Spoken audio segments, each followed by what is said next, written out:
Oh, this is Renee Hahn with William Ravis Real Estate, bringing you the monthly Naples real estate market update. So, we're talking about data from the month of July 2023.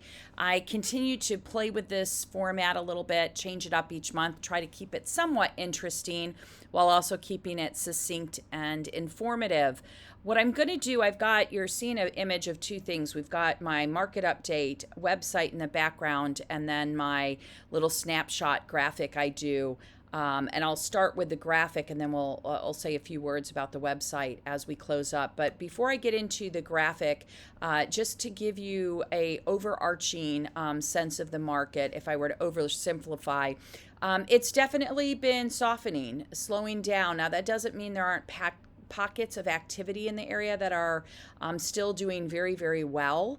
So if you've got, I've said this many times over, Naples can be a very segmented market by price point or by style of structure or by area of Naples. And if you've got a community that is very sought after and is running really low in inventory, there can absolutely be cases where you might still have multiple interest and ultimately getting a price premium on what the seller gets and what the buyer pays. But for the most part, we've definitely seen a slowing in the real estate market on a broad level. And it's not necessarily a surprise, right? We all know what's going on in the marketplace. Economy's still got some challenges and some headwind. Mortgage rates are a little high. In fact, I looked at the statistic. We've always been in this sort of 70% cash market, but in the latest closings, I think I saw somewhere in the 50s is what the number of cash buyers, so 50% in the cash buyer space, which doesn't mean less people are using mortgages. It just may be that cash buyers have slowed down a little bit, which is what I'm finding in my buyer pool. People aren't in a hurry right now. Everybody's waiting to see what happens with the election, those that are really looking out. People are waiting to see if prices are going to decrease because of some of the headwinds. There's lots of factors at play. Our traffic is down coming into the area. So RSW, so Fort Myers Airport, reported a decrease in 14% of the passenger traffic through the airport was down 14% for the month of July. The tourism groups reported that we were down, I think, 1.2% for visitors from April to June. So if you have less people coming to the area, that also is going to sometimes mean less buyers coming to the area to search. It doesn't always mean that, but the point is you see some trends going on in the marketplace that are not surprising given the dynamics that are going on. So let's dive into it. Even though it's a slower market, without question, sellers are feeling it. Inventory's kind of saving us right now. So if the market was slowing down in terms of demand and there wasn't an adjustment in inventory, we'd be seeing some price erosion going on. But if you see here, inventory during the month of July, we had 2,583 homes available for sale. That was an increase of 1% year over year. It was a decrease month over month, so it went down 3% versus June. But that inventory level staying at those low levels is helping us avoid price issues with the decrease in demand. Pending sales, we had 798 homes go under contract during the month of July. That represented a 6% increase year over year, a slight decrease month over month of 0.3%, but again, an increase year over year.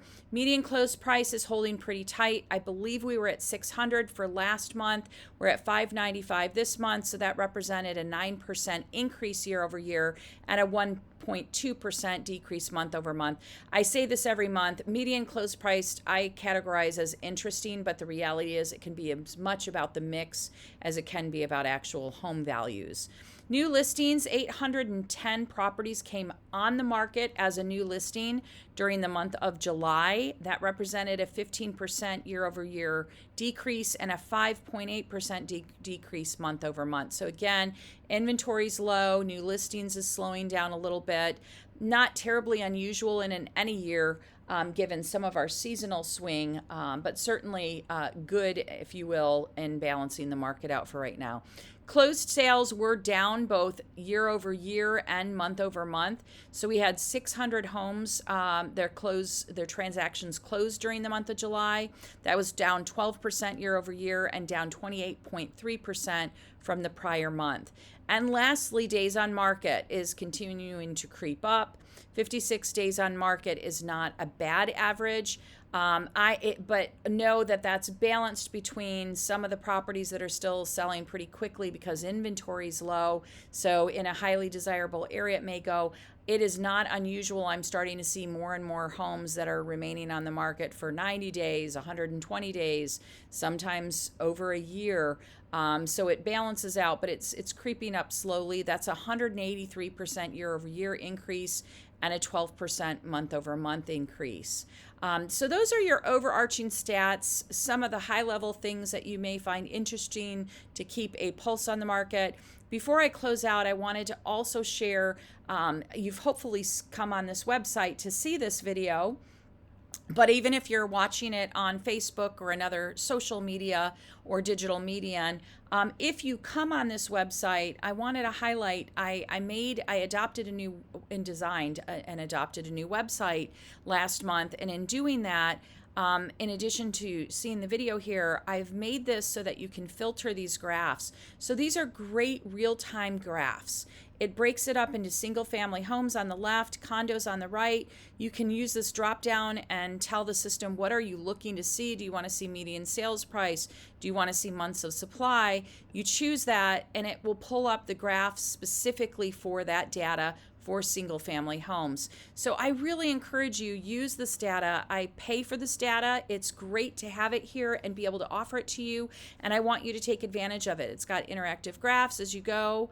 And it's just invaluable to keep a pulse on the market on all of these different variables that you can look at. So I'd highly encourage you to take advantage of that. If you scroll below the graphs, you will have a deep dive into this monthly market report. So this is the written component that Naples Area Board of Realtors puts together. You can see the breakout between condos and single family homes and all of the key data points that I've given you. And then there is also a monthly luxury market update out here. And as always, you can request if you want something more specific for your home and community, you can do that. And I'm more than happy to provide that service to you free of charge. So again, Renee Hahn, William Ravis Real Estate. I hope you are heading into the weekend with some wonderful weather and great plans. I myself am sitting looking out the hotel window at Dartmouth University.